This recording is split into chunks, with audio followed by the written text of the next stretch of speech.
Hello everyone and welcome to another Genshin lore video. Today, I'm going to mainly be talking about the historical character Eberhart, as well as some of the people he interacted with. I'll be going over the lore presented in Gladiator's finale, deathmatch, journals and records found in Dragonspine, and various other weapons. Also, if you like this video, consider subscribing. It helps me out a lot and I'd really appreciate it. Anyways, let's move right on and get into the video.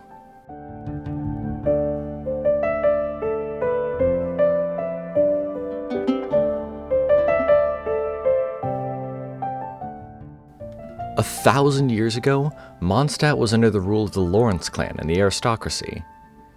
This was a dark time in Mondstadt's history, with the nobles of the Lawrence clan and a few other clans holding all of the power. One of these other clans was led by the one known as Landrich. Landrich had two legitimate sons, Parzival and Ingbert. However, he had an illegitimate son as well, who was named Eberhart. Due to his status as an illegitimate child, Eberhart grew resentful of his family and lineage, and decided he should take it upon himself to restore the original glory of the aristocracy. He was not afraid to do whatever it took to reach his goals, and believed that the ends justify the means. He kept a gentle and kind look on his face, but this was only to hide his true self and what he was planning.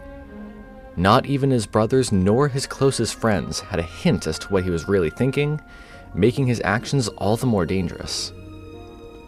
Eberhart was also quite manipulative and persuasive, as seen in Gladiator's finale and deathmatch with the story of the Unnamed Gladiator.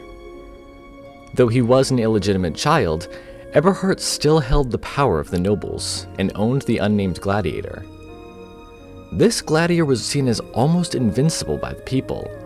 It was said that no one could defeat him, whether they were human or monster. After many battles, this gladiator would eventually win his freedom. Eberhart, however, didn't like this, as it entertained him to watch this gladiator fight for him in the arena. So, Eberhart used his strength and manipulation to convince the gladiator to fight for him again. He was able to seem so genuine in his words that the gladiator believed Eberhart really cared for him, and decided to start fighting for him again. During one of the fights, however, the gladiator's heart would be pierced by the blade of the warrior Vanessa. This was before Vanessa formed the Knights of Favonius and overthrew the aristocracy, placing the events in this video around 1,000 years ago, presumably a few months or even years before the aristocracy finally fell. Anyways, as the gladiator lay dying, he looked up towards where Eberhart would usually sit. However, he only saw an empty chair, as Eberhart had left after seeing the gladiator fail. The once invincible gladiator finally realized that he was only a source of entertainment for Eberhart, and that his master really didn't care for him after all. That story is just one of many that showcase Eberhart's cruel and manipulative ways. Now, I'd like to discuss the story of Parzival. I recently went over this in my Heart of Depth video, so I'll only touch on it briefly here. As I mentioned earlier, Parzival was one of the two legitimate heirs to Landrich, making him Eberhart's half-brother. When they were younger, Parzival had a love for disobedience and chivalric play acting, something that Eberhart encouraged in him. Eberhart even went as far as to support Parzival's desire to become a vigilante. Parzival would eventually steal a sword from their family's vault and become a phantom thief, who stole from the rich and gave to the poor. During one of his robberies, Parzival would meet the blue-eyed spear witch, who he gave a gemstone to. However, this gemstone contained the crest of a noble family, and she got in trouble with her master for having it. While she was physically scarred from her punishment and quite angry with Parzival, she still had feelings for him. They met once more, where she warned him that she would get revenge for the scars she had received. However, the two would never meet again after this. Eberhart eventually deceived Parzival in some way, forcing him to flee Mondstadt, never to return. One of his two brothers was now out of his way. At some point after this, Eberhart would begin secretly training under the blue-eyed spear witch. She would teach him the art of the polearm, a weapon considered to be unfit for nobles. Not wanting anyone to find out about this, of course, Eberhart would eventually kill her when she was distracted and thinking about Parzival. At some point after this, Eberhart would begin his plan to take out his other half-brother, Ingbert, along with a few other nobles. Knowing that Ingbert had a desire for exploration and adventure, Eberhart used the legends of Igdagnir, which I have gone over in a recent video, to convince him to go on an expedition to the mountain. The two brothers, along with Nick, Luther, and other nobles, would eventually take this expedition, planning to explore and study some ancient ruins. However, no one knew that Eberhart had carefully planned to kill each and every one of them, and had made countless preparations in advance.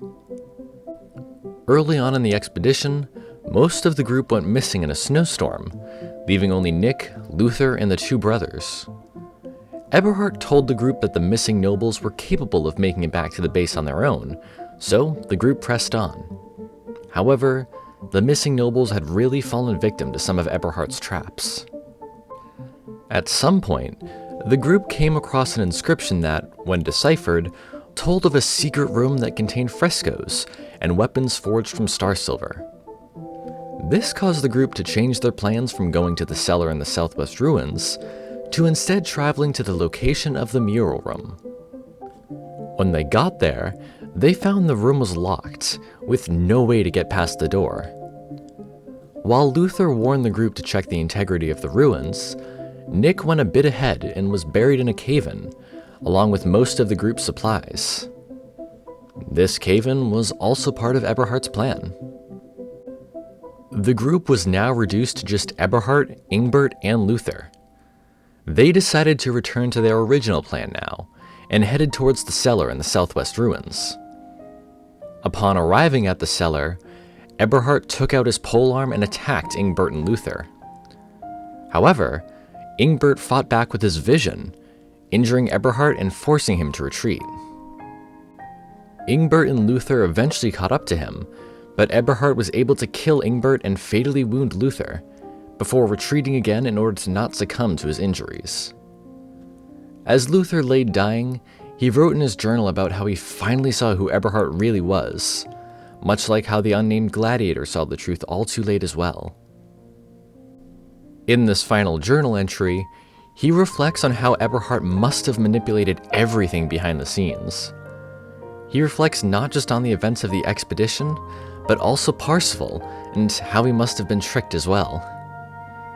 He also apologizes to a girl named Priscilla for not being able to return to Mondstadt, not knowing that she was on Eberhart's side all along. Despite being severely injured after his fights with Ingbert, Eberhart kept going onto the spot where he hid his supplies.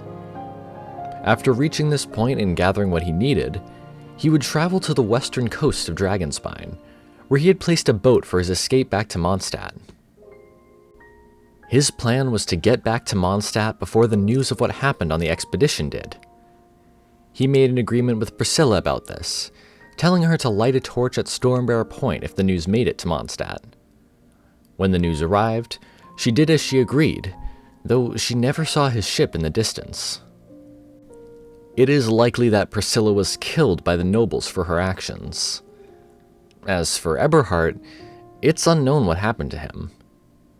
During the world quest, A Land Entombed, Stevens tells us that there is no record of Eberhart returning to Mondstadt, but does say that he managed to escape the mountain. It is possible that he managed to land somewhere else, perhaps in Liwe, and was able to recover and live on. However, I believe it is more likely that he died at sea, either from his injuries, or maybe even perhaps from one of the sea monsters that were prevalent in the area 1,000 years ago. Either way, the ending of Eberhart's story remains a mystery. Perhaps one day we'll get a definitive answer on what happened to him, but for now, we can only guess. As for other parts of the story, I have made videos on both Parzival's life after leaving Mondstadt, as well as the history behind the ancient ruins that the expedition was exploring. As for Ingbert, there isn't much that we know about him, so I won't be making a video on him. I would love to hear what other topics you'd like me to cover in the comments below as well though. Anyways, that's it for this video. Thank you so much for watching. Sources and further readings are of course also available in the description if you want to check them out. I hope you all have an amazing day, and I'll see you all in the next video.